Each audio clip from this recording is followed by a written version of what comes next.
পৃথিবীতে সবচাইতে শ্রেষ্ঠতম দোয়ার স্থান হলো মা বাবা।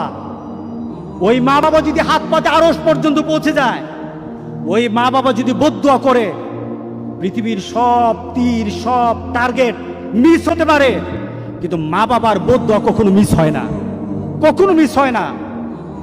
আর সন্তান মা বাবার জন্য যখন দোয়া করে, পৃথিবীর কোনো হুজুর, পৃথিবীর কোনো বুজুর্গ ব্যক্তির দোয়া কবুলের ব্যাপারে সন্দেহ থাকতে পারে, কিন্তু সন্তান যখন মা বাবার জন্য দোয়া করে, এই দোয়া আল্লাহ ফেলে দেয় না।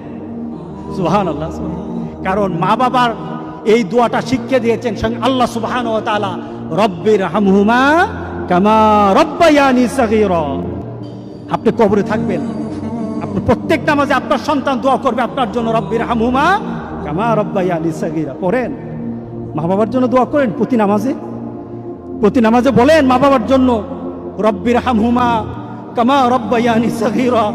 আপনি দোয়া করেন, দেখবেন আপনার দোয়ার কারণে আপনার সন্তান আপনার জন্য দোয়া করছে। আপনাকে আল্লাহ যেন এমন সুযোগ করে দেয়, এমন কুলাঙ্গার সন্তান যেন আমাদের সন্তানগুলো আল্লাহ না বানায়। সবাই বলেন আল্লাহুম্মা আমিন।